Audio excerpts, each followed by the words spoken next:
Dear student, welcome to Indian Shiksha online. कैसे हैं आप सब? आशा करते हैं बहुत ही अच्छे होंगे।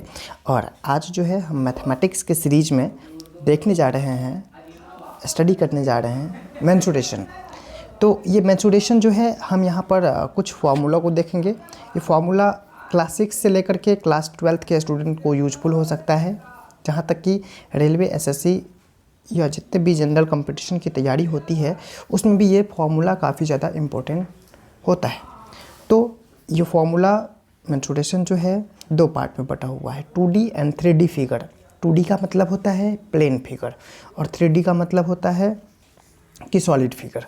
अब हम 2D में देखते हैं कि हमारे पास क्या क्या आता है। तो 2D में केवल क्षेत्रफल होगा, ओनली एरिया आएगा। और ये जो एरिया आएगा वो आएगा रेक्टेंगल का, स्क्वायर का, सर्कल का, ट्रायंगल का। देखिए स्टूडेंट, अगर हम बात करूं तो रेक्टेंगल को हिंदी में बोलते हैं आयत। आयत हिंदी मीडियम वाले स्टूडेंट जो है उसको आयत पढ़ेंगे। स्क्वायर को हिंदी में बोलते हैं वर्ग। यहाँ पर सर्किल लिखा हुआ है आगे हमारा, तो इसको हम बोलेंगे वृत्त। और ट्रायंगल है तो इसको हम बोलेंगे त्रिभुज, हिंदी में त्रिभुज। अब देखते हैं कि 3D फिगर जो हमारा होता है उसमें हम वॉल्यूम को भी फाइंड करते हैं। तो वॉल्यूम फाइंड करने वाला कितना स्ट्रक्चर है, कितना फिगर है। तो हमारा पहला है क्यूब। क्यूब को हिंदी में बोलते हैं घन। दूसरा है क्यूबॉइड, उसको बोलते हैं हिंदी में घनाभ। तीसरा है सिलेंडर, उसको बोलते हैं हिंदी में बेलन। और चौथा है शंकु, कोन, उसको बोलते हैं शंकु। पांचवा है स्फीयर, इसको बोलते हैं गोला। छठा है हेमिस्फीयर, इसको बोलते हैं अर्धगोला। तो अब हम यहाँ पर देख लिए कि मेंसुरेशन में हमको 2D और 3D फिगर का स्टडी करना है। जिसमें केवल 2D ही है उसमें केवल क्षेत्रफल निकालेंगे, केवल एरिया निकालेंगे। और जिसमें 3D है उसमें एरिया के साथ साथ वॉल्यूम भी फाइंड करेंगे। तो वॉल्यूम फाइंड करने वाला हमारे पास जो है ना 6 सरफेस होगी, 6 फिगर हो गया। और यहाँ पर 2D मतलब केवल एरिया फाइंड करने वाला यहाँ पर 4 फिगर को दर्शाया गया है। चलिए अब हम चलते हैं अगले तरफ। यहाँ पर हमारा आगे है क्वाड्रिलेटरल्स। समझिए, चतुर्भुज कहते हैं हिंदी में, क्वाड्रिलेटरल्स किसको कहते हैं। तो हमारे यहाँ पर डेफिनेशन है कि 4 भुजाओं से घिरी हुई आकृति चतुर्भुज क्वाड्रिलेटरल कहलाती है। इसमें 4 कोण होते हैं और चारों कोणों के योग 360 डिग्री अंश होता है। मतलब इसका ये हो गया कि 4 भुजा से घिरा हुआ जो एक फिगर होता है उसको चतुर्भुज कहते हैं। इसमें 4 को कोण होता है, मतलब 4 एंगल होता है इसमें, और उस एंगल का जो सम है उसको 360 डिग्री होता है। तो अब हम आगे बढ़ते हैं। यहाँ पर जो हमारा क्वाड्रिलेटरल था, ये क्वाड्रिलेटरल का पहला फॉर्म आता है हमारे पास आयत के रूप में, जिसको रेक्टेंगल बोलते हैं। तो रेक्टेंगल किसको बोलते हैं? देखिए, 4 भुजाओं से घिरी हुई एक आकृति है जिसका आयत, 4 भुजाओं से घिरी हुई एक आकृति है जिसका प्रत्येक कोण 90 डिग्री का होता है और आमने सामने की भुजा समांतर और बराबर होती है। इसके विकर्ण बराबर होते हैं तथा एक दूसरे को समद्विभाजित करते हैं। तो हमारे पास ये फिगर है आयत। अब इस फिगर आयत में जो है यहाँ पर ये सब कोण जो है ना 90 डिग्री हो जाएगा, ये भी 90 डिग्री हो जाएगा और ये भी 90 डिग्री हो जाएगा, ये भी 90 डिग्री हो जाएगा। इस आयत का नाम अगर लिखना चाहूँ तो ये ए, ये बी, ये सी और ये डी हो जाएगा। ABCD एक आयत है जिसका प्रत्येक कोण 90 डिग्री है और इसका जो ये डायगोनल होगा, ये डायगोनल आपस में लेंथ में बराबर होता है। तो अब हम यहाँ पर बात करूँ कि इसका डायगोनल क्या क्या है। तो विकर्ण बोलते हैं हिंदी में। AC एक डायगोनल है, BD एक दूसरा डायगोनल है। ये दोनों डायगोनल आपस में बराबर होते हैं लेंथ में। तो हम रेक्टेंगल के डिफिनीशन के बारे में देख लिए। अब हम चलते हैं रेक्टेंगल का एरिया के बारे में। तो एरिया को हिंदी में बोलते हैं क्षेत्रफल, लंबाई गुने चौड़ाई। अब देख लीजिए कि हमारे पास एक रेक्टेंगल है, मान लीजिए ये एक रेक्टेंगल है। इस रेक्टेंगल का लेंथ ये है और ब्रेथ ये है। तो इसका फॉर्मूला हो जाएगा एरिया का ये हमारे पास जो रेक्टेंगल था, ये रेक्टेंगल का ये लेंथ है और ये ब्रेथ है। तो इसका एरिया हो जाएगा, एरिया बराबर लेंथ मल्टीप्लाई ब्रेथ हो जाएगा। तो हमारा यहाँ पर क्षेत्रफल का फॉर्मूला दिया हुआ है लंबाई मल्टीप्लाई चौड़ाई। चलिए आप इस फार्मूला को जो है ना कॉपी में भी राइट डाउन कर लीजिए। परिमिति को इंग्लिश में बोलते हैं पेरीमीटर। क्या बोलते हैं? पेरीमीटर। पेरीमीटर। तो परिमिति को इंग्लिश में पेरीमीटर लिख लीजिएगा। पेरीमीटर बराबर हो जाएगा 2 × L+B। और यहाँ पर हमारा अगला हो जाएगा विकर्ण। विकर्ण को इंग्लिश में बोलते हैं डायगोनल।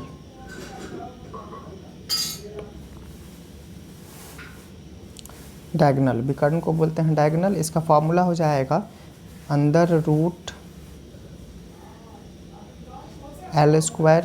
जोड़ B²।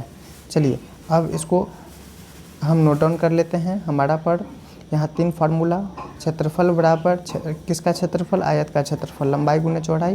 परिमिति किसका परिमिति? आयत का परिमिति, 2 × लंबाई प्लस चौड़ाई।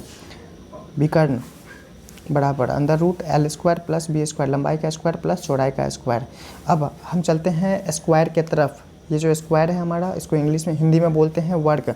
वर्ग किसको कहते हैं? देखिए, वर्ग की सभी भुजाएं आपस में बराबर होती हैं और प्रत्येक कोण समकोण होता है। अभी हमने रेक्टेंगल देखा, रेक्टेंगल में क्या था कि ये L था तो ये B था। सभी भुजाएं आपस में बराबर नहीं थी, केवल आमने सामने वाली भुजाएं बराबर थी, लेकिन सभी भुजाएं बराबर नहीं थी।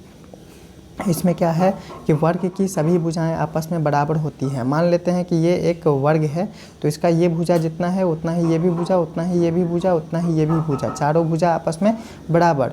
और सभी कोण जो है ना आपस में समकोण होता है। तो प्रत्येक कोण समकोण होता है। इसके विकर्ण बराबर होते हैं। वर्ग का जो विकर्ण होता है ये भी बराबर होता है, एक दूसरे को 90 डिग्री पर समद्विभाजित करते हैं। अब ये जो वर्ग का विकर्ण है, मान लीजिए ये वर्ग है, तो इसका विकर्ण जो आपस में समद्विभाजित करता है तो ये एंगल भी 90 डिग्री का बनाता है। मतलब समद्विभाजित का मतलब ये हो गया कि आपस में बराबर बराबर भागों में बांट देना। चलिए अब हम इस फिगर को देखते हैं। ये हमारा हो गया वर्ग। अब इस वर्ग का अगर नामकरण कर लूँ तो हमारा यहाँ पर करेक्ट हो जाएगा नामकरण में A, B, C, D। ये जब जितना भी एंगल है वो हो जाएगा 90 डिग्री, ये भी हो जाएगा 90 डिग्री, ये भी 90 डिग्री और ये भी 90 डिग्री। तो हम अगर इसकी बात करूँ तो ये हमारा हो जाएगा डायगोनल। अब ये डायगोनल आपस में 90 डिग्री पर समद्विभाजित करता है एक दूसरे को। तो वर्ग का हम और स्क्वायर का डेफिनेशन देख लिए। चलिए हम वर्ग के फॉर्मूला के बारे में चलते हैं। वर्ग का जो फॉर्मूला होता है इसको बोलते हैं एरिया। इसका फॉर्मूला हो जाता है साइड का स्क्वायर। साइड का स्क्वायर। फिर परिमिति, पेरीमीटर बोलते हैं। क्षेत्रफल बराबर होता है भुजा का स्क्वायर, भुजा गुने भुजा। परिमिति, परिमिति होता है 4 गुने भुजा। विकर्ण, विकर्ण होता है √2 गुने भुजा। अब यहाँ पर आगे हम बढ़ते हैं। हमारा आता है पैरेललोग्राम। पैरेललोग्राम को हिंदी में बोलते हैं समांतर चतुर्भुज। देखिए यह एक ऐसा चतुर्भुज होता है जिसके आमने सामने की भुजाओं का युग्म समान तथा समांतर होता है। समांतर चतुर्भुज कहलाता है। आमने सामने का भुजाओं जो है ना उसको वो बराबर होता है और समांतर होता है, तो हम उसको पैरेललोग्राम कहते हैं। मतलब एक दूसरे का, ये जो हमारे पास एक चतुर्भुज आया, ये इसमें ये वाला भुजा के पैरेलल और बराबर, और ये वाला भुजा के पैरेलल और बराबर, तो हम इसको समांतर चतुर्भुज कहते हैं। यह एक ऐसा चतुर्भुज होता है जिसके आमने सामने की भुजाओं का युग्म समान तथा समांतर होता है, समानांतर चतुर्भुज कहलाता है। चलिए अब समानांतर चतुर्भुज को देखते हैं। यहाँ पर हमारा समानांतर चतुर्भुज है, इसका नाम दे देते हैं A, B, C और D। यहाँ पर हाइट जो है ना इसका AL हाइट हो जाएगा। तो क्षेत्रफल होता है एरिया बराबर बेस इंटू हाइट होता है, आधार गुने ऊंचाई होता है। अब हम यहाँ पर हम देखते हैं समचतुर्भुज। यह एक समानांतर चतुर्भुज, पैरेललोग्राम, यह एक समानांतर चतुर्भुज है, ऐसा है जिसकी चारों भुजाएं बराबर होती है। एक ऐसा पैरेललोग्राम जिसका चारों भुजा आपस में बराबर हो जाए उसको हम समचतुर्भुज या रोम्बस कहते हैं। ऐसे चतुर्भुज को समचतुर्भुज कहा जाता है। अब चलिए हम आगे देखते हैं कि ये एक समचतुर्भुज है जिसका सभी भुजाएं आपस में बराबर है, तो सभी भुजा बराबर है, तो इसका नाम हो जाएगा ABCD। ये आपस में सभी भुजाएं बराबर, मतलब मान लीजिए ये है A, तो ये भी हो जाएगा A, फिर ये भी हो जाएगा A, फिर ये भी हो जाएगा A। अब इसका जो क्षेत्रफल होता है वो होता है 1/2 गुने विकर्णों का गुणनफल। मान लीजिए कि इसका विकर्ण जो है ना, ये है D1 और ये है D2, ये है D2, तो इसका विकर्ण क्षेत्रफल एरिया बराबर हो जाएगा 1/2 गुने D1 गुने D2। चलिए तब हम आगे देखते हैं समलंब चतुर्भुज, ट्रेपीजियम बोलते हैं इंग्लिश में, ट्रेपीजियम। समलंब चतुर्भुज एक ऐसा चतुर्भुज होता है जिसके आमने सामने की भुजाओं का केवल एक युग्म समांतर होता है। मतलब एक ऐसा क्वाड्रिलेटरल जिसका आमने सामने का केवल एक युग्म, एक पेयर जो है ना पैरेलल होता है, उसको हम ट्रेपीजियम कहते हैं। ट्रेपीजियम का जो क्षेत्रफल होता है वो होता है 1/2 गुने समांतर भुजाओं का योग गुने उनकी बीच की दूरी। ये जो हमारा फॉर्मूला है 1/2 गुने समांतर भुजाओं का योग गुने उनके बीच की दूरी। अब हम चलिए अगले फॉर्मूला की तरफ चलते हैं। यहाँ पर लिखा हुआ है कमरे का क्षेत्रफल क्या होगा, तो कमरे का क्षेत्रफल हो जाएगा 2 इंटू ऊंचाई इंटू लंबाई प्लस चौड़ाई, 2 इंटू ऊंचाई इंटू लंबाई प्लस चौड़ाई। ऊंचाई बराबर हो जाएगा क्षेत्रफल बट्टा 2 इंटू लंबाई प्लस चौड़ाई। चलिए अब हम यहीं पर इसको क्लोज करते हैं।